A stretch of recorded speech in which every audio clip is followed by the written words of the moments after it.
Good morning, everyone, and welcome back to another episode here at the Damage Report. It's a big old Tuesday show, and we're very lucky to have, once again, Tuesdays with Turner, Nina Turner. Welcome back to the show. Thanks, John. I love that. Tuesdays with Turner. Let's do that. Yes. I like it. Someday we'll have a t-shirt for that. But we do already have a t-shirt. I don't know if we can zoom out, but I came back from my vacation. I got to my house and I had a little package with a couple of shirts in it. Can I show this off if the director could zoom out? I got a I wish a Karen would shirt for Indisputable. Karen would. How nice is that? So I got a couple of shirts from Indisputable. Those are available at shop2it.com right now. So very exciting if you want to show support for Indisputable. But anyway, I've been gone for a week, Senator Turner, but I'm very glad to be coming back to the show to do one with you. Glad you're back too. I hope it was a very fruitful. It was great because it wasn't very fruitful. I didn't do anything. I was supposed to go away to a convention. I had booked months earlier, and then Delta and all that. So I decided to go visit my friend Quay in Lee's Summit, Missouri, for a bunch of days. And I edited my book a bit, but other than that, we just watched TV. I went and saw Shang-Chi and Black Widow for the second time. That's about it, really.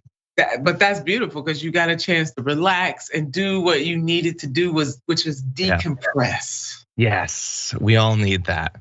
Now, I will warn the audience. Basically, just as I got on the plane to come home, I started to feel a little tickle in my throat, and that has developed into full-blown sickness. So before coming back to the studio yesterday, I had the day off. I did go and get the rapid PCR COVID test. I do not have COVID, but I am sick.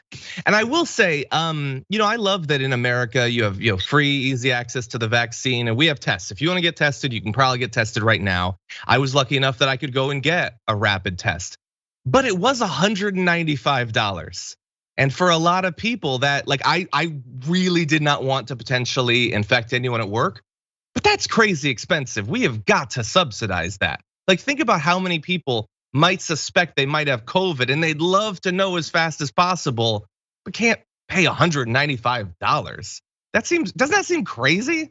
John, it is. And let me tell you something to add on to it. I have been invited to go to the UK, and I'll be there with the progressive side of the UK invited me to come in. It is the Postal Workers Union, also a fabulous magazine, Tribune, the Tribune magazine. And guess what? I need to take the rapid test.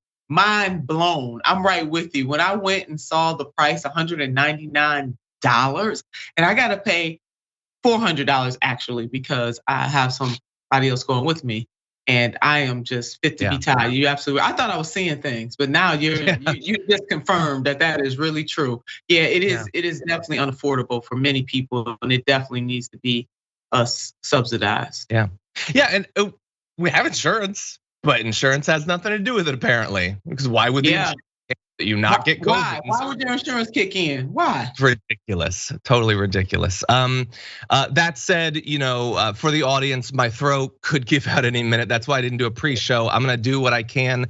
I am preemptively, just to be safe, I am taking ivermectin. I basically went into a barn and any pill-shaped thing I saw, I just started taking that. So whatever sheep flu I might have, I'm well protected and very glad to be back here. But that said, Senator Turner, you ready to talk about some news? Yeah, but you feel better now because take care of yourself. But let's go ahead and talk about the news, your health, and now the news. Thank you. And we will be talking about the pandemic a little bit later on. Oh, by the way, if you could hit the like button, share the stream, that would be great. I haven't done the show for a week, so I don't remember how to do my job anymore. But that said, we're gonna do what we can. Why don't we launch into this first story? We're waiting to find out what the Democrats are actually going to do with their big reconciliation bill. And so you have the Democrats, and they're in charge. The White House, we've got the Senate, we've got the House, but unfortunately, there's a parliamentarian. That's basically like the Avengers versus Thanos. It's a coin flip on who's gonna win, because apparently the parliamentarian has decided that the Democrat plan to put a path to citizenship for 8 million undocumented immigrants cannot be a part of the reconciliation bill. The parliamentarian, whose name is Elizabeth McDonough, something you shouldn't ever need to know, But Democrats called the plan to make an estimated 8 million undocumented immigrants eligible for green cards a quote broad new immigration policy that could not be included, and that's in the reconciliation process, which is a procedure that can be used to pass budget bills with a simple majority of senators. Or in other words, the only way anything can get done, because the Republicans aren't going to support literally anything. And so the Democrats had been saying offering green cards to 8 million undocumented immigrants as part of the bill would effectively have a budgetary impact, because it would allow them to gain permanent residency, which would qualify them for federal benefits, costing an estimated $139.6 billion over 10 years, which is obviously a substantial budgetary impact. But McDonough wasn't having it. She was saying this goes beyond just budgetary stuff, so you can't have it. So I guess that's it, Nina. Nothing to be done. The parliamentarian, I may not agree with her, but she was elected by a majority of the nothing. So I guess there's nothing we can do. Well, her it's just a suggestion. It's not binding. The Senate does not have to do what the parliamentarian says. We've been down this road, John. I'm old enough to remember that $15 an hour minimum wage increase that this same parliamentarian said, nope, cannot do it. It's just an opinion. It is not binding. She was, as you said, selected by the United States Senate. They don't have to keep her, and they don't have to do what she says. It's not binding. Now, as you pointed out, we have been through this before, and at that point, people brought up a variety of different things that Democrats could do to either ignore the advice, replace her, whatever. They chose not to do that. Now, I saw Chuck Schumer had announced that they're going to appeal the decision or something. I don't know what that means. I think he literally means appealing it to the same person. So I don't know why she would change her mind. But that seems to me like, oh shucks, we're not actually going to do anything. Do you expect that there's going to be any substantial pushback? No, I think there may be some pushback, but it'll be from the more progressive members of that body. But in terms of having an absolute pushback on the parliamentarian's decision, no, I don't. And you know what, John? I want to be wrong. But yes, we have seen this movie before from beginning to end. And all of this stuff is just a formality. The Senate, listen, gave the Democrats the White House, gave the Democrats the US Senate. They are in control of the Congress. And I swear to you, it seems like it is harder now for them to get anything done than before. And they continue to come up with the same sad excuses. Unacceptable. Yeah, I'm sure that they're feeling some anxiety because before they couldn't do anything. And now it looked like maybe they could. And oh, thank God the parliamentarian said that we didn't have to do it. That really took the load off. I'm sure they appreciated that. But as you pointed out, some of the progressive. No, John, I'm sorry, some of them are hiding. They're hiding behind this parliamentarian. And no shade towards her. She's reading it as she sees it. That's fine. But they can overrule her. I just want the people joining us on this journey to understand that her decision, it's advice. It is not binding. Yeah. And by the way, we know politicians are supposed to be ambitious, right? They want power. Okay, so in the cases where they could have power if they did X, but they choose not to do X, you really got to ask yourself, what is the greater interest for them that would stop them from doing this? So when they laud the filibuster just stops them from doing something. And yet they love it. Why would they love something that stops them from accomplishing their supposed goals? Well, if they didn't actually have those goals, if they kind of liked the fact that they didn't have to do anything, because they already have the power that they need. The power they have is their presence in the government. That gets them what they want, which is financial support from wealthy donors. Accomplishing supposed legislative goals that they campaigned on or whatever, that doesn't get them more donations from those corporations. So why do them? And in fact, it might get them primaried by some other corporatist. If they suddenly start, supporting raising taxes on corporations or the wealthy, it's entirely possible that they could not only stop getting donations from those people, but find themselves facing competition as well. So we're going to talk in a bit about the filibuster more.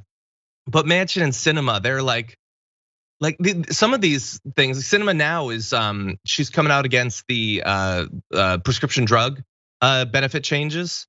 She had previously campaigned just a couple of years ago on we have got to do something, we've got to reform this. And now she's threatening to tank the entire reconciliation bill if they do the thing that in 2018 she was calling to have happen. It's ridiculous. Well, it is, John. You say one thing and you do another once you actually get the power. And that is what is happening here.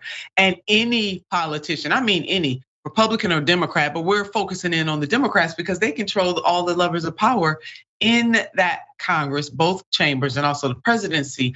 Any elected official that will stand in the way of the American people being able to have affordable prescription drugs, something is wrong with them. But you know what? She's answering to her owner donors. And they usually always win with this system, this rigged system. And that is why we really need to get more people who have consciousness and who have intestinal fortitude to stand up against these forces. And we need campaign finance reform, John. Let me just throw that out there too while we're talking about what we need to change. Yeah, the effective money is so crazy that you can we're still trying to convince people in Arizona that Sinema doesn't have her back. Some people in West Virginia really believe no, Manchin understands working class interests. No, he doesn't care at all about that. And it's because of all the money. I was watching, I don't normally watch CNN or MSNBC or whatever, but I was in Missouri for the week, and my friend, while he's drinking his coffee in the morning, he'll put on CNN. And I saw this same ad over and over every break, and it was some older man who needed help with his health, and the end message is Medicare negotiating isn't the answer. And I just thought, what the hell are you talking about? I get that they got to try to do this, but the message that your insurance provider effectively should not try to use their influence to make your medication cheaper. That was flooding the airwaves of CNN. Every single break they had ads like that. And that is a lot of money that's going into that because those companies want to save a bunch of money. Anyway, just very, very frustrating to see every step of the way. We're not surprised, but it's frustrating to see the process getting sidelined by people who fundamentally don't care. They don't care about the interests of their constituents. They didn't even care about pursuing the goals that they alleged to support just a couple of years ago.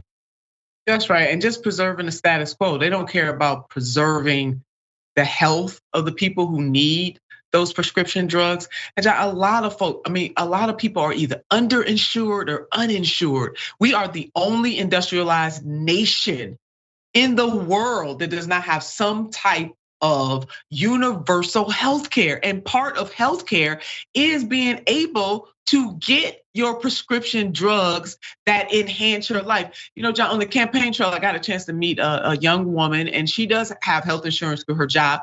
But she said, Senator Turner, one of the reasons why I'm supporting you is because one day I might not have my health insurance. And if I don't have my health insurance, I have type 1 diabetes.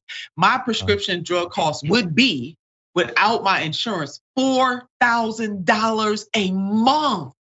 Even if somebody would bring up, a month. And this is to live. This ain't for, cosmetics. This is to preserve her life. And just think about it. And she communicates on a regular basis with people who don't have health care. She even shares some of her insulin with folks.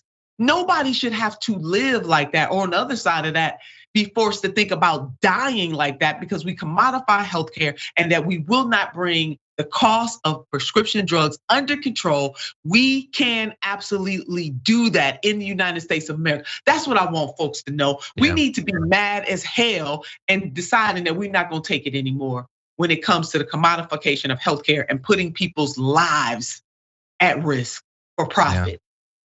You're 100% right. And think about the gap between the instance, the woman you're talking about there, the suffering that she feels, which is, there will be differences from other people, but millions and millions and millions of Americans are experiencing something like that. And then Manchin or Sinema. They're not suffering in any way. They're not even worried about like political consequences in a couple years, like an abstract career thing years in the future. They're not suffering at all. So the status quo looks pretty good if you're doing pretty good under status quo. It does, John. And can I just make one other quick point? And they have, drum roll please, taxpayer-sponsored health care, those two. We, the taxpayer, pay for the health care of the members of Congress. Hello, somebody. So how dare they stand in the way of millions of Americans getting the lower cost prescription drugs and the health care that they need? 100%. They're gonna be just fine. Why don't they give it up, John? Let all the folks that stand in the way of universal health care and driving down the cost of prescription drugs, let them give up their taxpayer-sponsored health care. Doubt it. Now, really fast, I just want to read a couple of quotes because we focused on Manchin and Sinema because they're part of the problem. But there was a great Onion headline. It was I think it was Joe Manchin getting pushback for taking all the credit when so many other Democrats also won't vote for any of this stuff either. But anyway, Dick Durbin was asked about the possibility of trying to overrule the parliamentarian and said, I don't believe that's realistic. I think the votes needed on the floor are not there. Which, look, I agree, probably the votes aren't there right now, but he didn't really seem that bothered by it. Bob Menendez says, while I understand the passion and I understand the sentiment behind it, I think it's not necessarily constructive at this point. Well, I don't want to be unconstructive. And Manchin says he won't undermine the Byrd rule, which lays out the guidelines for what could be included under reconciliation. Sinema said earlier this year, there was no instance where she would overrule the parliamentarian. Like nothing within the bounds of time or space, because it's a convenient shield. You don't have to do anything if someone can take the blame or whatever. And that is fundamentally the problem. We have all these elected representatives that will make promises. Or in the case of someone like Manchin, I don't even think he really promises anything when he's running for office. And if they don't deliver, when they don't deliver, there are no consequences to them. They don't have to deliver anything to keep their job and the big paycheck and all the benefits and eventually getting a lobbying job or a job on a corporate board or something like that. They can just continue. And that's the system that we have. Any final thoughts about this? The consequence part, John, and it's called elections. And we got to get people galvanized. Conscious-minded people all over this country are going to have to galvanize, come together. As Michael Render, AKA Killer Mike says, plot, plan, strategize, organize, and mobilize on their own behalf. And put people in office who actually give a damn about what they're going through. This is wrong. We need a good candidate in 2024. Yeah, we definitely do. But even there, when we got to deal with 2022 before we get to 2024, this is maddening what the American people are accepting from these people who hold their power. Again, it is your power. It's our power. They are elected to do our bidding, and they're not doing our bidding because they're safe. They're set.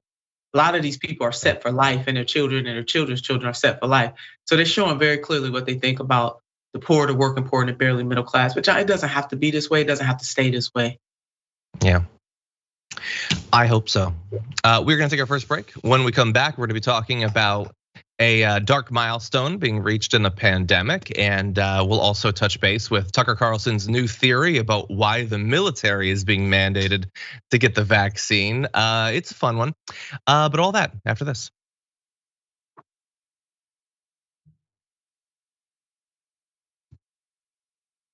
Our goddamn senators. It shouldn't bother me anymore. Like, substantively, their actions are all that matters. But like, it's what for some reason it bothers me more. When Joe Manchin has never claimed really to be in support of anything that would benefit the working class. There's sort of this aura that the media's crafted for him, but he doesn't really say anything. But like Sinema, she pretended to be like on this like Green Party, environmentalist, like progressive, I'm cool. No, you're Joe Lieberman. That is all you are. There ain't a lick of difference between you and a Lieberman, effectively. No, not at all. No, you should be bothered. I mean, we're running out of words to describe just the madness. Yeah, this is madness. Okay.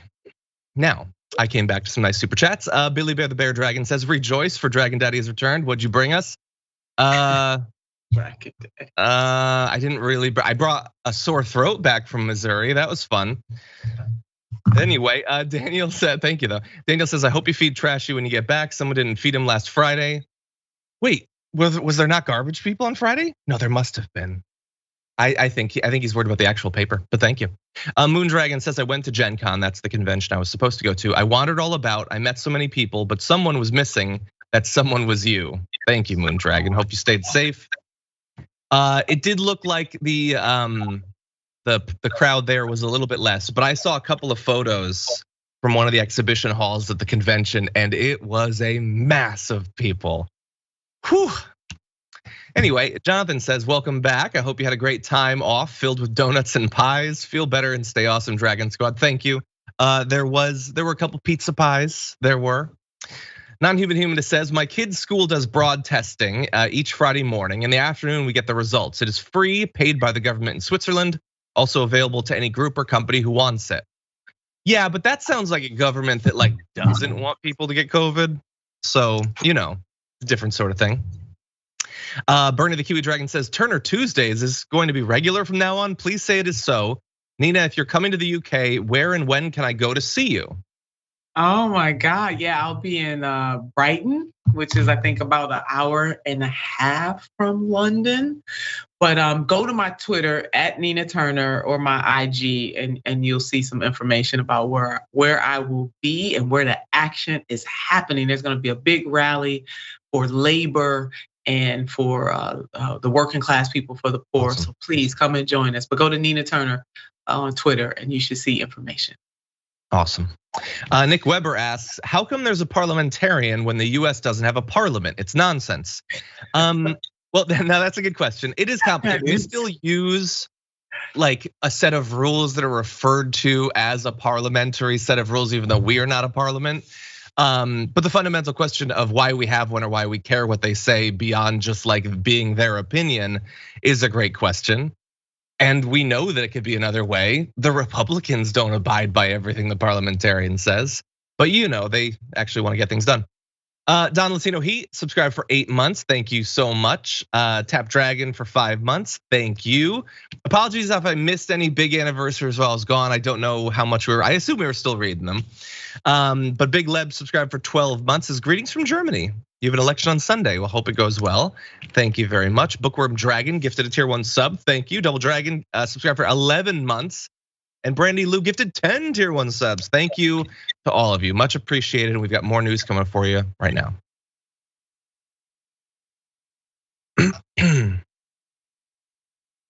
Okay, I am hoping my throat is gonna last. I can feel it starting to protest, but we will see what happens as we launch into this next story.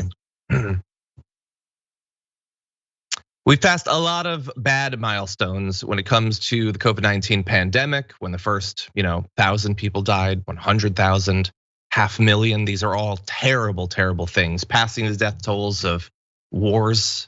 Well, now we've passed the worst pandemic in not just recent history, but effectively like the history that we remember and have logged. We've passed the 1918 flu pandemic. Now that was referenced quite a bit by people like Donald Trump as that was really bad. We're not anything like that. Well, now we have actually passed more deaths, 676,000 deaths from the current pandemic. The 1918 pandemic killed about 675,000. Now, granted, the US population was smaller back then, so proportionally, not as many people have died. We'll get to those numbers, but you should also bear in mind that these are all just sort of estimates, both for 1918 and for today.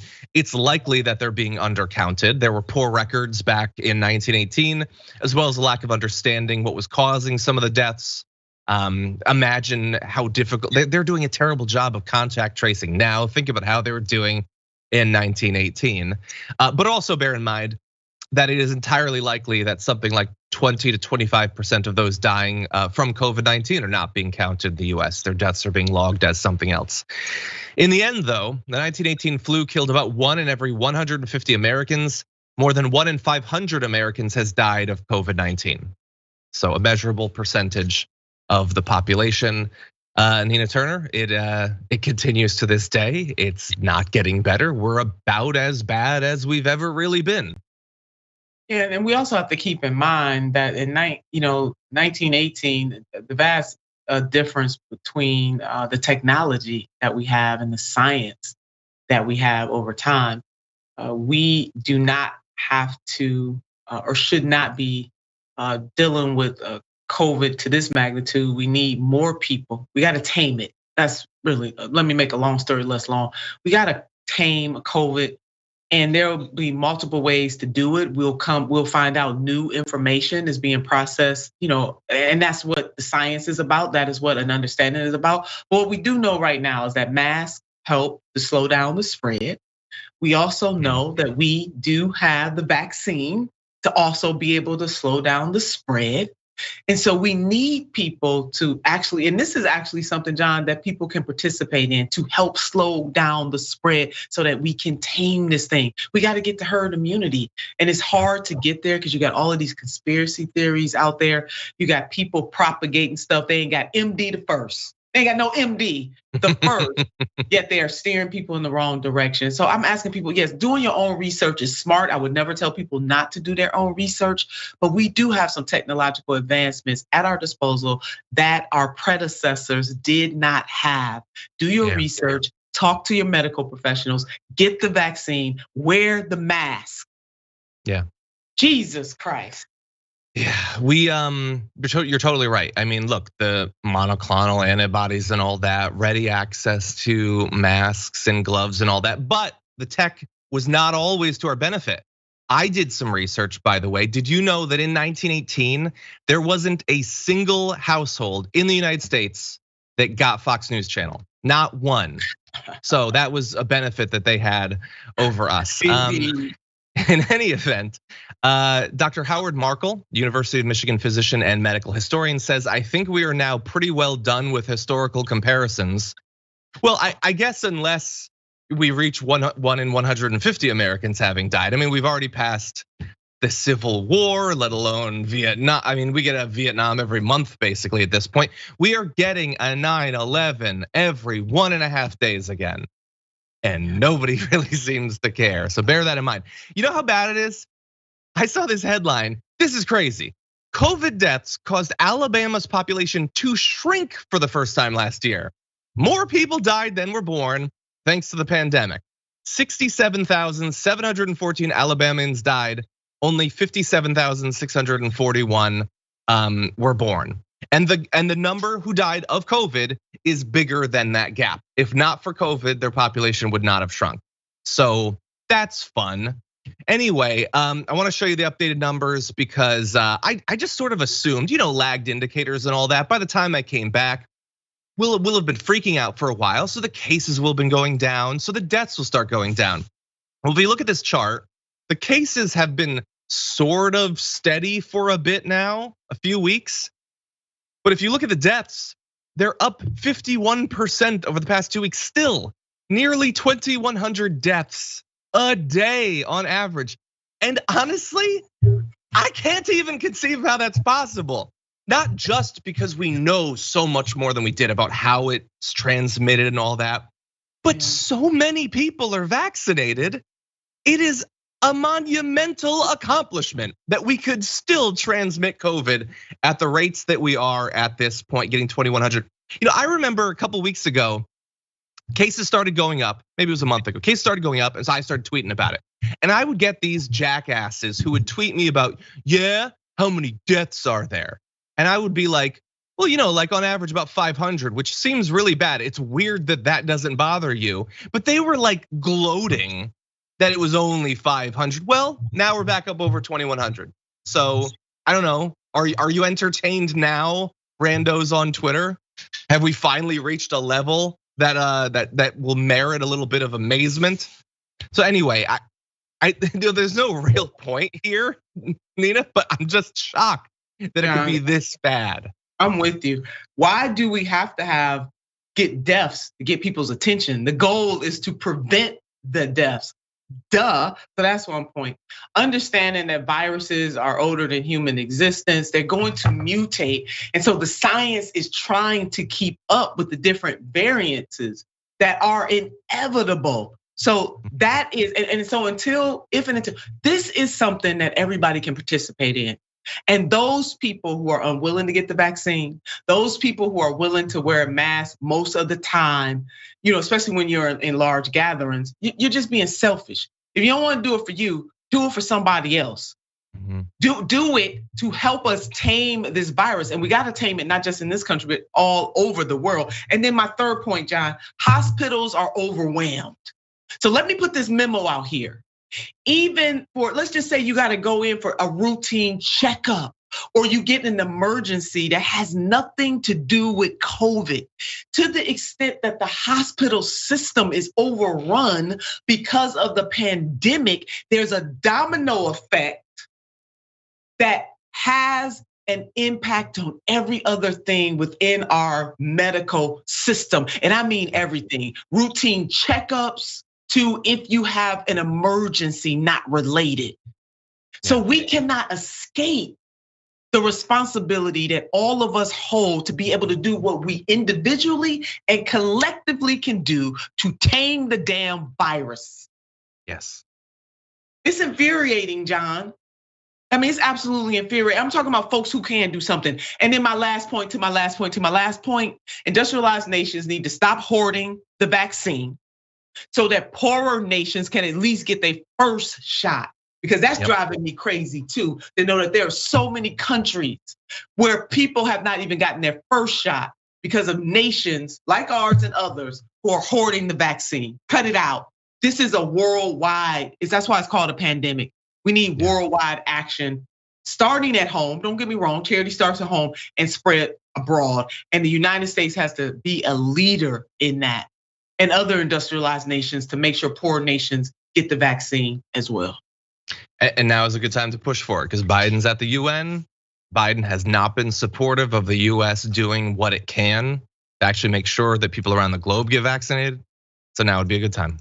A couple other little bits of news on the pandemic, though, just so that you keep updated. White House COVID-19 response coordinator Jeff Zients announced yesterday that the Biden administration will allow fully vaccinated travelers from around the world to enter the US beginning in November. I have a follow-up question: why would they want to? I don't know. We'll see if he gets back to us, but they are allowing it. And Pfizer and BioNTech's coronavirus vaccine has been judged to be safe and effective in children aged 5 to 11 at a lower dose than adults receive, at least according to the company, as a result of a pediatric trial. So congratulations to Fox News. Your rundown is now set for the rest of the week. The fact that they've tested this and it's okay for kids, their heads are exploding, and that's all that they'll talk about, I suppose. But anyway, it is theoretically good news if you'd like your kid to not get COVID in the near future. Just like we have other vaccines, polio, let us not forget the vaccines that children must take before they can enter school. We're just at another phase of that. We got to think about this in that way. How many lives have been saved because there was a polio vaccine? And other childhood diseases, mumps, measles, rubella, all of that stuff. Yeah, and those were not controversial. Although again, I will refer you to my research. Had there been Fox News 70 years ago, perhaps they would be. But let's demonstrate that actually right now. What does it look like on a daily basis for a billionaire funded media company to have as its mission statement, driving you mad? Well, it looks like this. The point of mandatory vaccination is to identify the sincere Christians in the ranks, the free thinkers, the men with high testosterone levels, and anyone else who does not love Joe Biden, and make them leave immediately. It's a takeover of the US military. Here's how they're doing it. This show has just obtained a PowerPoint that the Army is using to justify mandatory vaccines to the troops. This is an actual slide from it on your screen. You will notice there the sympathetic portrayal of Satanism. How many children were sacrificed to Satan because of the vaccine? The slide reads, apparently sarcastically. Then the presentation proceeds to list the so-called tenets of Satanism, which are taken straight from the Temple of Satanism website. So here you have the United States Army doing PR for Satanism. The rest of the presentation is less shocking than that, but it's utterly shoddy and dishonest. For example, it falsely claims that only 3 people have died from taking the COVID vaccine. Reports collected by the Biden administration itself indicate that number is actually in the thousands. That is not true. That is not true. Yes, some people have died who had the vaccine.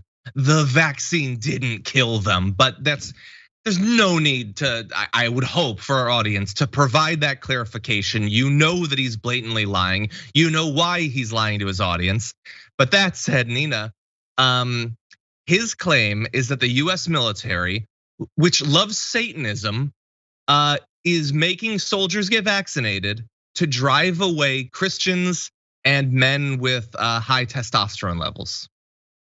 Just the level of this is irresponsible what Tucker Carlson is doing. I mean, it's one thing to politicize what the Biden administration is doing, to say that you disagree with mandatory vaccinations. It's another thing to continue on this foolery path that Tucker Carlson is doing and putting lives in jeopardy. And Lord Jesus, I call on Jesus a lot, not a man calling on Satan. He bringing Satan in this. Last time I checked, at least from my beliefs, God is stronger than Satan. So Tucker needs to cut this out. He really does. And then the testosterone, now it's all about manhood now, Tucker. Yeah. Look, I'm gonna keep it real. I don't like it when any of the idiots on the right like try to claim this thing about masculinity or being alpha or whatever. And maybe I'm lowering myself to descend to this level. The messengers who do that very frequently on the right, I mean, come on, like seriously, nobody's looking at Tucker Carlson as like, I don't agree with him, but he is a brute man. Come on. And so here's the thing. Tucker Carlson just said, obviously free thinkers wouldn't get the vaccine, sincere Christians wouldn't get the vaccine, men with high testosterone wouldn't get the vaccine, people who just don't love Biden wouldn't get the vaccine. I am willing to bet every dollar I has he's got the vaccine. So which is it, Tucker? Did you fall short and get the vaccine because you love Biden? Because you're not a sincere Christian? Because you can't think freely? Or is it your low T? What resulted in you getting the vaccine, Biden? But Tucker, but substantively, this is the issue. Tucker Carlson will never load into his teleprompter, you listening to this, don't get the vaccine, it will kill you. He'll never be that blatant. But if you watch his show, if it's night after night of strong men and free thinkers and Christians would never get the vaccine, he's not telling you not to get the vaccine, but he's claiming good people don't get the vaccine. And then he's also lying about it killing thousands of people. What would you take away from watching this? If this was your source of information night after night, would you want to get the vaccine, Nina? No, I mean, because he's feeding into a certain mindset. Again, you want to talk about free thinkers.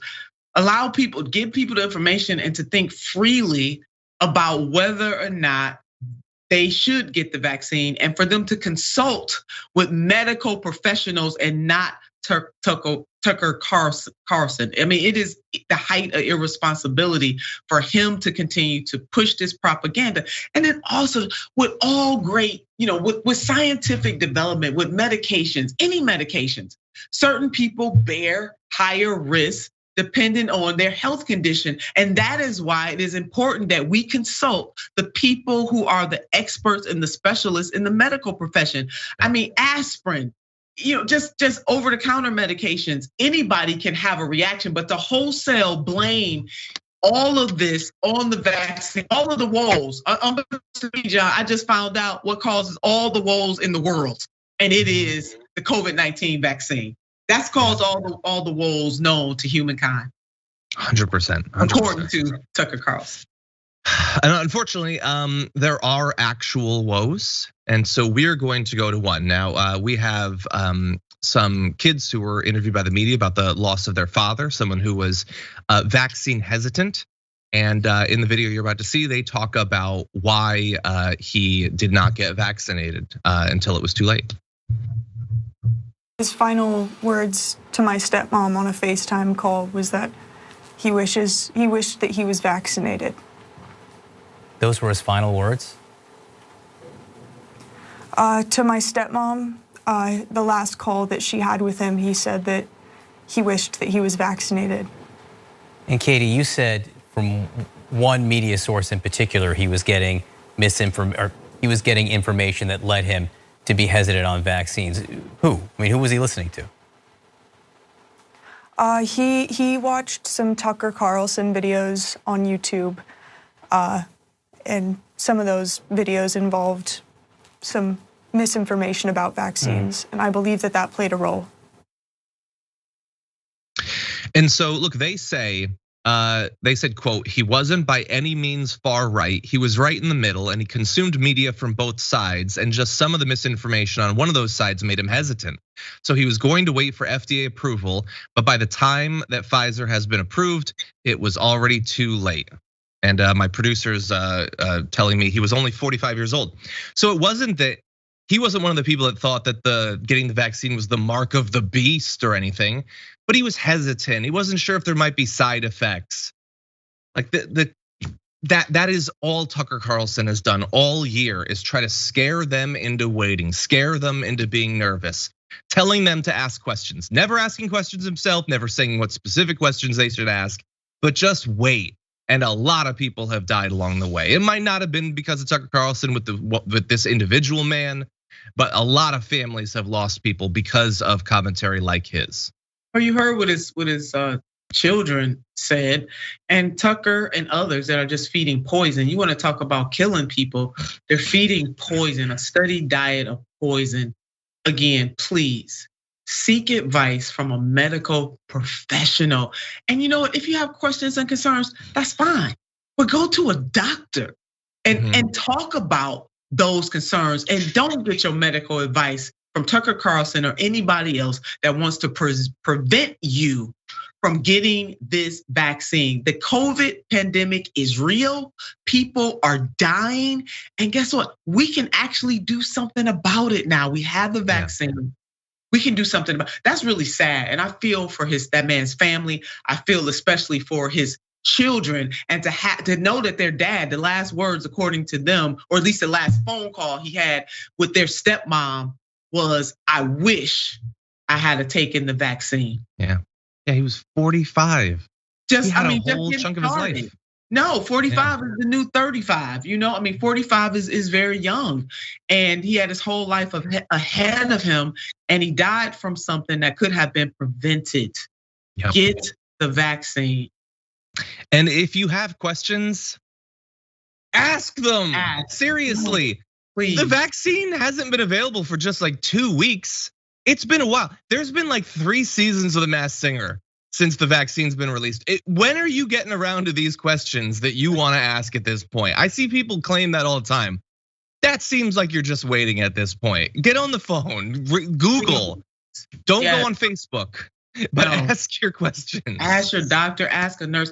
And John, a lot of the components that make up the vaccine have been around for a long time. This is not stuff that just happened yesterday. That is another misconception about this. On the one hand, we needed science to operate quickly. We needed the medical profession to absolutely act quickly to try to tame this thing. And then on the other hand, you have people say, whoa, they did this too fast. I want folks to go and do research. Much of the components, the ingredients used in the vaccine have been around for a while. This type of research, similar research has been being done for a while. So this is not just totally, absolutely brand new.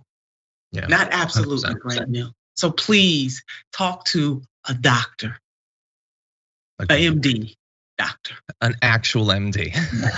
Please. Okay, we're gonna take our second break. When we come back, though, the first invocation of the anti-abortion law in Texas has now gone through, and we've got some more updates about that after this.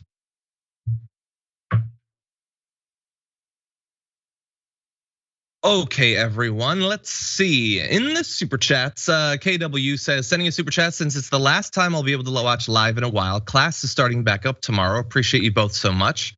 That's awesome. I am very jealous. I was recently thinking about, I miss being in classes. I don't know why it seemed onerous at that time, but I do miss doing that. Yeah, I miss the classroom too, John. I used to teach. I was a college professor at a community college, and I miss it as well. Yeah, it's awesome. I stayed as long as I could. I did a whole bunch of years in college, and then I went to grad school for a long time. I guess I got as much as any one person can get, but I do miss it anyway. Arthur Ashbrook says, welcome back, Daddy, LOL, thank you. Laura says, Nina, hello somebody. It's an honor to be listening to you. You give this Generation Xer hope and inspiration. There's a lot of all caps in there. Hello somebody. Thank you, Laura. Happy Warrior Dragon says, hello, Nina Turner. Gives me a lot of hope that the loss gives you no pause. Thank you for the chance to support a real progressive. Can't wait to do it again. Let me know. Oh no, can't stop, won't stop, baby. The mission is too high, we can't get over. Too low, we can't get under it. Too wide, we can't get around it. No, we are gonna stay on the mission and the purpose. None of that changes just because the election didn't have the outcome that I wanted, and so many supporters. And John, I want to thank you and the Dragon Squad and so many others at TYT for all of your support. But our mission remains intact, and that is to fight, continue to fight for justice for all. Awesome. Let's see, May Money to Billy. Hey, May Money says, which Queen of Oakland Dragon here? Good to see you, Johnny Iadarola. Sorry you aren't feeling well. I hope the vacay was dope otherwise. Hi, Nina. Thank you. It was very nice to just not do anything. I kind of followed what was going on news-wise, but not that much. It was nice. Good for you. Anyway. Franklin, hey Franklin says, how do you show a Missouri mule? Show me. An old joke as a rule. So when you were roaming through Wyoming, did you remember to stop? If you missed it, twist it around, go to Cheyenne and have a pop. COVID survivor. Thank you. Oh, I actually did not remember that about Franklin. I'm sorry that you had to go through that. That's terrible. As soon as I started feeling a little bit sick, I thought, man, I was so careful and I still got it, but thankfully it's not. Nicolette says, I don't understand why there wasn't a mass rollout of accelerated nursing programs. People lost their jobs. There were things that could have mobilized way better than it. Hi, John. Hi, Senator Turner. Thank you. It's a great idea. I'm sure that there was some of that, but it is still, it takes a while to learn that stuff.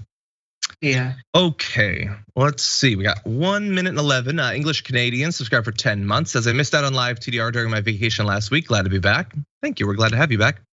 Glitteriest Dreadhead gifted a tier 1 sub to Antifa. Thank you. Appreciate it. Dab Kitty subscribed for 9 months. Says in Maine, my niece's husband had a coworker that had COVID and couldn't get an appointment for a COVID test. In Maine, they have a backlog of 2,400 tests. Was told to go to a drive-through up in New Hampshire. Jeez. Well, at the very least, it sounds like people in your state are interested in getting tested. That's good. It's the first step. Chris says, welcome back, John. You were sorely missed. Did you get a chance to work on your book? I did actually. I got quite a bit of editing done. We'll see. Still working on it, still finessing it and everything, but we'll see. Okay, let's see. Abbey Road says also during the Spanish flu, the masks were made of gauze. Really? That doesn't seem particularly effective. Jeez. But again, they tried though. That's what they had, I guess. Yeah. I would have used bits of jean or something, some denim. But anyway, lots more. We'll be right back.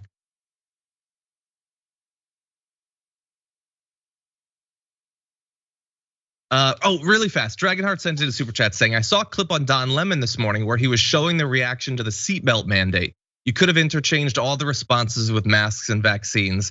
Yeah, we talked about that early on when the anti-mask stuff started. But yeah, they freaked out about the seatbelt mandate. I remember back when I used to ride motorcycles, like there were a lot of people on motorcycles that fought hard against any sort of helmet laws and things like that. Like this is maybe the most consequential outgrowth of that thing that some Americans have, this weird idea of what freedom is. Yeah, but it's not new. And the difference between the individual wearing the seatbelt or wearing the helmet is by not getting the vaccine, not wearing the mask. Most of the time you're putting other people at risk. This is not just about you as an individual; it's about the whole. But you're right, people did resist. I'm glad they brought that up. Vehemently resisted the seatbelt. Yeah. Okay, so with that, we are running low on time. We're gonna jump into our last big story of this first hour. Two people who oppose the new anti-abortion law in Texas are suing a doctor, Dr. Alan Braid, in order to test the legality of the law. So this is using the law, so bear that in mind, but by people who are doing it so that it can start to work its way through the court system and potentially be either knocked down or put on hold at one of the intermediary steps before eventually, inevitably, the massively conservative Supreme Court upholds the whole thing. But that's just my prediction. We'll see as we get there. But anyway, a San Antonio doctor who said that he performed an abortion in defiance of a new Texas law has been sued by two people. Former attorneys in Arkansas and Illinois filed lawsuits against Dr. Alan Braid, who in a weekend Washington Post opinion column became the first Texas abortion provider to publicly reveal that he had violated the law, which began at the beginning of this month. In the op-ed, he said, on the morning of September 6th, I provided an abortion to a woman who, though still in her first trimester, was beyond the state's new limit. I acted because I had a duty of care to this patient, as I do for all patients, and because she has a fundamental right to receive this care. I believe abortion is an essential part of healthcare. I spent the past 50 years treating and helping patients. I can't just sit back and watch us return to 1972. And you know, Nina, I'd been wondering when we would start to see doctors or clinics being clear about this, and it actually took quite a while. It took weeks for, I understand, look, being sued and potentially suffering those consequences is very intimidating. But I am glad that there are doctors that are taking a stand and saying we're not gonna, take back rights that these women have had their entire lives effectively. Yeah, and I certainly applaud this doctor and all other doctors in Texas who will follow his lead. The duty of care, _bold, is vitally important, and I'm glad the doctor laid that out that way. And then also to go backwards in time, I mean, there are women who actually died before abortions were legal. Abortions are part of reproductive health care, and that's what we need to understand and start to see that as a nation, that it is part of a holistic reproductive health care for women. And I've had women, tell stories, especially when I was in the legislature, of, coat hangers, the backyard abortions, because one way or the other, folks are gonna get it. Roe v. Wade, law of the land, Texas is upending that. Safe, legal, and rare. And they want to go backwards in time. It's very clear that this doctor understood not just his duty of care, but as the doctor laid out, he doesn't want to see a time where we were pre-Roe v. Wade. Yeah, and these two lawyers from two different states, although they say that they're in supportive of reproductive rights, are doing, I guess, what has to happen, which is suing this doctor that they technically agree with, because under the law, the restriction can only be enforced through private lawsuits. The first is Oscar Stilley, said he's not opposed to abortion, but sued to force a court review of the law. Felipe Gomez of Chicago asked a court in San Antonio in his lawsuit to declare the new law unconstitutional. In his view, the law is a form of government overreach. He said his lawsuit is a way to hold the Republicans who run Texas accountable. The weird thing though is, and I am not a lawyer, and I guess it's baked into this bounty system, how could either of them be said to have any standing whatsoever? They literally do not even live in the state. They don't know either the woman who had the abortion, the doctor who performed it.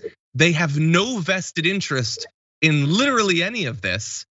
And that is why, that's another reason why the Supreme Court obviously should have put it on hold.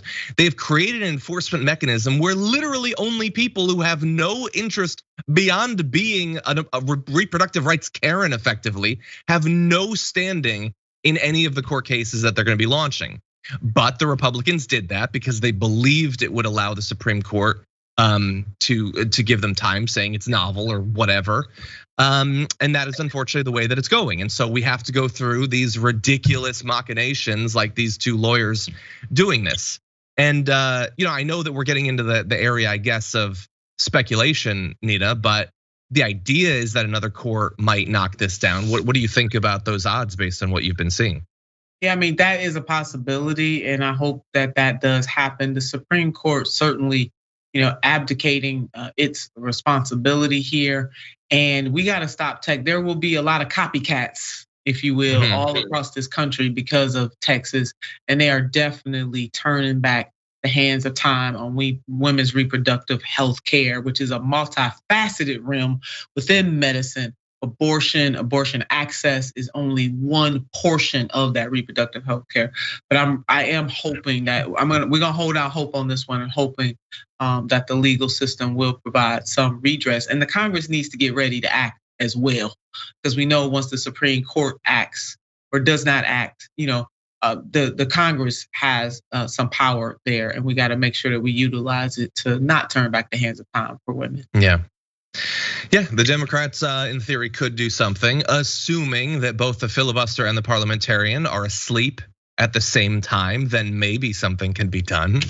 In any event, fast updates from the areas around Texas. In Oklahoma City, Trust Women, which provides abortions and other forms of reproductive care, saw 80 abortion patients the week of the 6th of September, about double what it would normally see. Close to 2/3 of those patients were from Texas. Another clinic in Kansas saw 70 abortion patients that same week, with half coming from Texas. And so the Oklahoma City clinic is booked solid through the end of September. The volume of patient calls has increased tenfold. Patients are calling from Houston and Dallas. And so you're seeing what you would expect. Women wanting to exercise their reproductive rights are having to travel, potentially driving, potentially flying outside of the state they live in to be able to exercise those rights once again. And so again, it can still in theory happen, assuming you have the resources, you can take the time off, you can afford to pay for the travel. And so as we've always said, these sorts of laws do not stop all abortions, they stop some abortions. If you don't have the means, if you don't have the influence, then it might actually stop you. That's it, John. I'm glad you brought that up, because the barriers are important. The barriers to reproductive health, the barriers to abortion, the burden is bore primarily by poor women, once again, which is the reality, quite frankly, for most elements of healthcare, but especially something like this. Yeah, 100%. And by the way, I would refer everyone watching this to the interview that I did about a week ago with Ellie Mistel, where we talked about some of the other court cases. We have an update on one of those that we discussed in that interview. The Supreme Court has scheduled arguments for the highly anticipated Mississippi abortion case that's gonna be December 1st. The court will be considering the legality of Mississippi's ban on most abortions after 15 weeks of pregnancy. And this is the sort of court case before the Supreme Court that in theory, if the Supreme Court decided, no, we're just done with Roe v. Wade, it's gone. This is the sort of case where in theory that could actually be applied. More so than on the challenges that'll come from the Texas bill, even if that effectively eliminates Roe v. Wade for most women. Sure. So we'll be updating you on that as well. Now, thank you to everyone on our linear platforms who are watching. We are unfortunately running out of time in our first hour, but if you're watching on Twitch or if you're watching on YouTube, we still have another half hour coming for you. We're gonna be talking about an anti-masker claiming that she is effectively Rosa Parks by using blackface, so that'll be fun. We'll see you after this.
Welcome back, everyone, to the Damage Report. It's me, John Iadarola. Very lucky to be doing the show with Nina Turner today. Nina, it's been great to have you, as always. Great joining you, as always. Thank you. We've got some more news for you, but before we get to that, I do want to let you know about a couple of things, including that, as always, Indisputable will be coming up right after the Damage Report. It's a Tuesday, so in addition to Dr. Rashad Ritchie, you'll have Adrian Lawrence, Kristen Hawkins will be on for a debate. I'm sure you're all used to it at this point, but if you just stick around on our YouTube channel expecting that the stream will begin for them, that's not gonna happen. We're not multi-streaming anymore. You have to go to youtube.com/indisputable-TYT to watch live. You can hit the subscribe button, or you can stay on our Twitch channel. Those are the two ways you can watch Indisputable, and you should. And again, if you wish a Karen would, as we do, you can now say that to the world at shoptyt.com. Also want to let you know that in addition to the new Indisputable shirts, we apparently have these new notebooks that I'm very excited to see. Both a Dragon Tales notebook as well as a progressive agenda. I'd like to get one that just says socialist agenda in big bold letters, but we'll see if we can get that. In any event, you can make your mark there, shoptyt.com. Looks like fun. And with that, Nina, you ready to talk about some news? Let's do it. Don't say that too casually. This story is really something, but let's do it.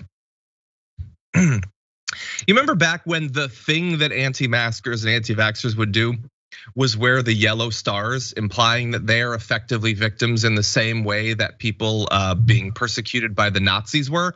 Well, thankfully that has become more rare. But that does not mean that the stuff they're replacing that with is cool. And so I will demonstrate that with this case. A staff member at Mabel Rush Elementary School in suburban Portland, Oregon, showed up to work in blackface last Friday, calling herself Rosa Parks in protest of a vaccine mandate for all school district staff. This is because all public school employees in the state of Oregon must be fully vaccinated by October 18th, not just teachers, but staff as well. This person apparently is not a teacher, they are a staff member. And there are exemptions that are possible for medical or religious reasons, but apparently they are quite rare. And this woman, Laura Pefferle, a special education assistant, apparently did not qualify or didn't ask. So she darkened her face with iodine and explained that she intended to look like Rosa Parks and have her actions serve as a protest of the mandate. She was removed from school grounds and placed on administrative leave. So Nina, what is wrong with people? What is wrong with people? I'm trying my best, John, to stay PG for this particular story. Rosa Parks, let's see, the great and amazing Rosa Parks, one of the greatest civil rights leaders of the 20th century, decided to push back, as she did on a regular basis, but this particular day to push back through her actions on a bus against segregation, discrimination, second-class treatment of Black people on buses, and did not adhere to a bus driver's order to get up to give her seat to a white man. Let me go ahead and make this story less long.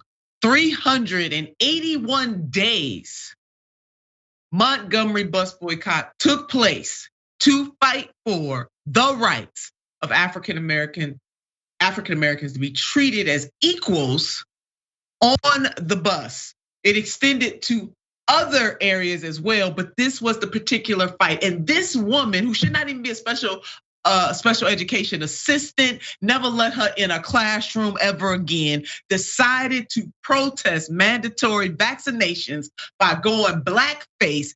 And if that wasn't bad enough to go blackface, because let us know, blackface, white entertainers after the Civil War, so the 1860s, would turn their faces black to entertain other white folks and dehumanize Black people. So if the blackface wasn't bad enough, the woman had to attach Rosa Parks to it. John, it is an absolute outrage. You're 100% right, and I'm glad that, like, if anybody doesn't know the history, I'm glad that you've told them, because they should know. The idea that there are people that don't get why blackface is bad and need to be educated about it seems crazy in its own way. But I have to assume this special education assistant knew that it was bad to do that. Oh, she and knew. Yet they chose to do Jim that. Crow, black codes. Let's have that conversation. But to trivialize both the impact and the courage of Rosa Parks, and then to further insult not just the black community, Americans need to be insulted by this. To go and put blackface. Oh, she knew exactly what she was doing, just like those who started blackface in the 1860s knew exactly what the hell they were doing too. Exactly. Like if you knew a person and they did this, what is wrong with people? Every day there's some new horror being revealed to us, what people think and say and do. And I will never get used to how crazy we are. We are a messed up country full of messed up people. And this area in particular, by the way, is apparently pretty bad. So I'm gonna jump ahead a little bit because I wanna let you know some of the other stuff that has happened just in this school district. So Ty Hardin-Moore is a former candidate for school board. She said, our county commissioner, Mary Starrett, drew the line between vaccine mandates and Jim Crow. That was only a couple months ago. Our county leadership is saying basic public health measures are akin to Jim Crow. So one of their government officials also made the comparison, not wearing blackface, but it's both in the schools and it's in the government. Last week, parents were alerted that a group of students at Newburgh High School, same school district, were involved in a group chat on Snapchat called Slave Trade, which included photos of black students and discussions about how much they'd pay for their classmates in a slave auction. Members in the chat also penned comments like, quote, all blacks should die and let's have another Holocaust. And in August, the district's board voted in favor of an order which directs the superintendent to ban the pride flag as well as the Black Lives Matter logo, as well as political symbols from facilities, although that rule has not yet been enacted. So this woman who did the blackface might be individually the most obvious insane racist person, but this area has been very busy over the past couple of months. And John, this serves to remind us that none of the anti-blackness, the racism, the fistagers in this is not over. We are still living in moments where people, based on what you just shared today, still feel as though they can trivialize the pain and the experience of black people in this country, those of African descent, those who were chattel slaves, enslaved, chattel slavery. And then even after the Civil War, the 13th Amendment, the 14th Amendment, the 15th Amendment, none of that shielded African Americans from the treatment, de facto and de jure, what happened in reality and what also happened in law, Jim Crow laws, black codes. And these people want to play games, and this is happening in the 21st century, John. Let folks understand this, that this is grown A folks in the 21st century playing these kinds of games. Yep. And it's not just like, oh, Brian Kemp did something really racist in Georgia. Well, I guess that's Georgia. This is suburban Portland, a high school everywhere. It's insane. These people don't understand the history, and actually they really don't care about the history. And isn't it amazing? I think Dr. Ritchie made this point too, when it comes to the vaccine, how, folks that are against it in this way always find a way to sprinkle in some racism, some anti-blackness. We have a problem in this country. We need real truth and reconciliation. We need to face the demons of anti-blackness and racism in all of its forms. And this is one of those. They ain't got to carry tiki torches. It doesn't always have to be based with a tiki torch, John, for folks, racism and anti-blackness and their ignorance. Ignorance is too kind for these people. Yeah. Willful, enthusiastic, proud ignorance and stupidity. Some don't know, don't want to, some do and do it anyway. They don't care. So since I can't curse, I can't say the F word, but I can say WTF. This is definitely a WTF moment right now. 100%. Okay, let's mix things up and jump into a very different story. And to the director, you can get ready. We're gonna go to the video and not too much longer, but let's jump into this. I want to give you some updates on the case of Gabby Petito. There is an autopsy, the results of which will be released later today as a product of a body consistent with the direction of missing Gabby Petito being found earlier. The male partner of Gabby Petito, Brian Laundrie, the fiance, I should say, is still being searched for. His residence has now been searched. And so a lot is going on in terms of the investigation. And if that's something that you are very interested in, the ins and outs of it, that information is certainly available.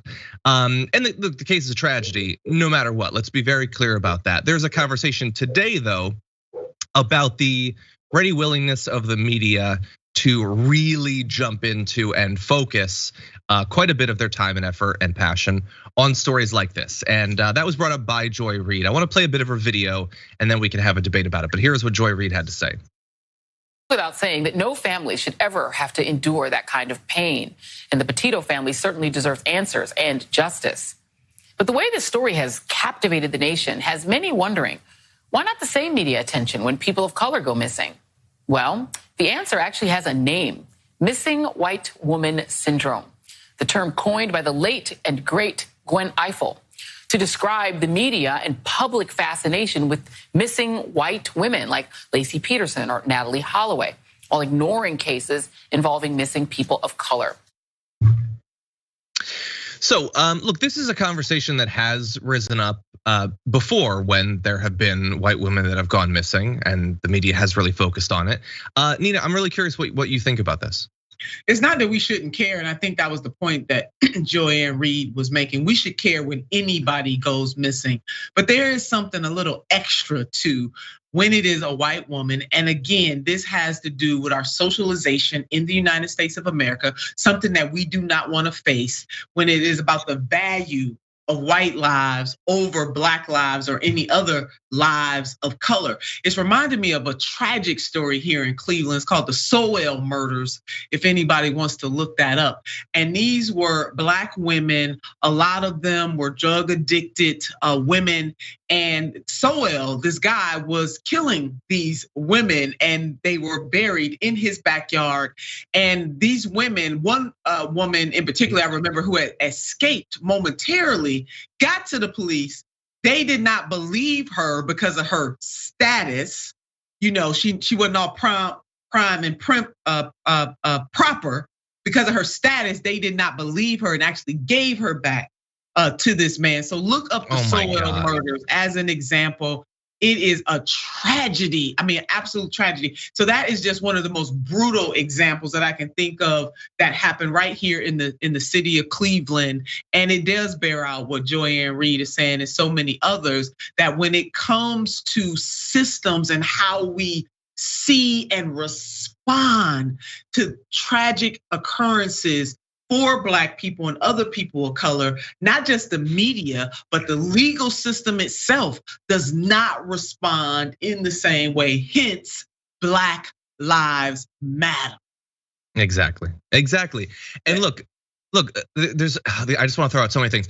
Look, there's a lot that I disagree with politically with Joy Reid, I'm sure. That said, the right wing has taken her comments that you just saw and are using it to say that like she's attacking like the family, or she's saying it doesn't matter. She explicitly is not saying that. It does matter. She was just using this as a teachable moment. Absolutely, it matters. Anybody goes missing, their family is gonna suffer. We need to seek out and find out why that person is missing. Hunt down the person that did it. Absolutely. She was using this as a teachable moment. That is all. Exactly. And I think I am always down. We do a lot of media analysis and media criticism here. I am always down to question why the media does certain things and doesn't do others. Sometimes it's clearly being affected, even if not explicitly by thought, by racial concerns, and I think she's 100% right here. Sometimes it's sensationalism. Why does CNN love when a cruise ship goes like can't dock for a couple weeks? Like, yes, it's news. Not to say that's not important, But they will focus on that for 8 hours a day for 3 weeks. And sometimes it's class reasons. When was the last time they had a working class person sit at one of their panels? Like, honestly, we should be questioning all of these things and not attacking people for pointing it out. The idea that you would cover, like, I think they should cover climate change more. I think that they could probably give some of the time they give to kidnapping cases to things like climate change. That is not saying one is not important. It is saying that there are many things that are important that deserve to be covered. So while I don't necessarily always agree with Joy Reid politically, I do think that she is definitely onto something here. Yeah, and it's just something about, this nation, and maybe most nations feel this way, but the difference between calling out injustice or making a point. We can't run away from that at all. We got to know the good, the bad, and the ugly. How else will we be able to do better?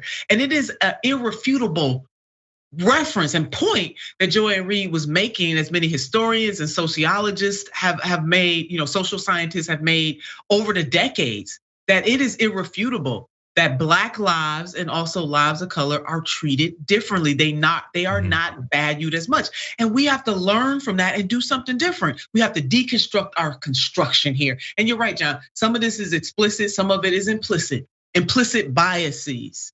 We must deal with those things. And there is nothing wrong with saying we must and we can do better as a nation. Nothing wrong with that. Yeah, and look, that said, since we were talking about the case, it is an obvious tragedy. If what almost certainly happened did actually happen, look, if the media wants to dedicate some time to talking about domestic violence and how what appears to be a pattern of, lower grade domestic violence very often goes all the way to the murder of a woman. That is a very clear pattern that doesn't get talked about nearly enough. The fact that they are, influencers to whatever extent, that obviously is something that we should talk about. The effects on mental health, trying to maintain these illusions of this perfect relationship or whatever. I understand why people are interested in this case, but that said, there's a lot of interesting things about a lot of cases that don't always get talked about at all, let alone dominating news cycles for multiple days. So, we're just adding that bit of nuance out there. I look forward to being attacked for it. That's Joy Reid was. I do too. I look forward to the attack. Bring them on.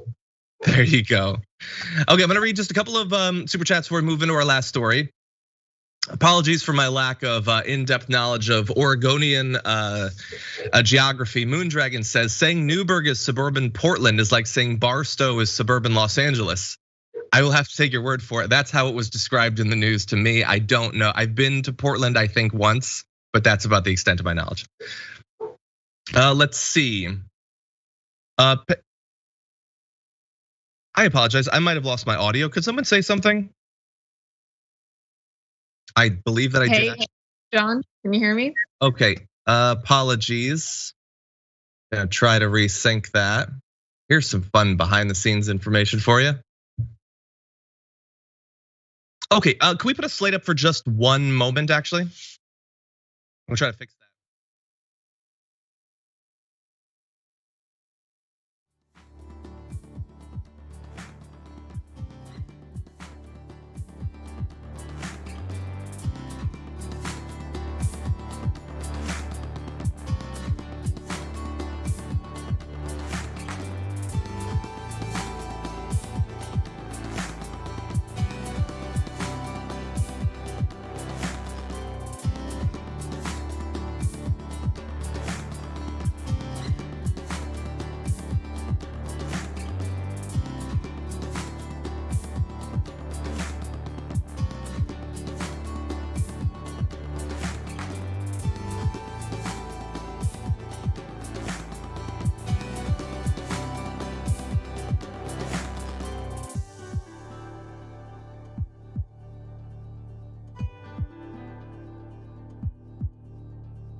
Okay, everybody, little technical problems that apparently I am not equipped in the moment that we have left to fix.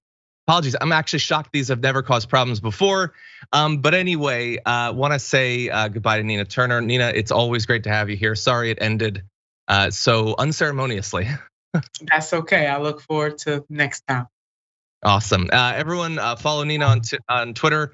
And Nina, I look forward to doing the show with you again. Absolutely, you take care of yourself now. You too. For everyone at home, we were gonna do one more story. It was about Marjorie Greene, so maybe it's a good thing everything broke, but perhaps we'll get to it tomorrow. In any event, we have just like 2 more minutes, so I'm gonna read some of your super chats because any video we play, you're gonna hear through my speakers, so that would be fun. Anyway, let's see. The Only KG says, hey John, I just wanted someone to live say Governor Nina Turner of Ohio, thanks from Chris of Columbus. That does have a ring to it, it does. Dragon Dancer says, welcome back, John. Hope you had a restful vacay. Sorry about Gen Con. Glad to see you, Senator Turner. Hello, Dragon Squad. Thank you, I did. You wouldn't know it to listen to my voice right now, but it actually was a very restful thing.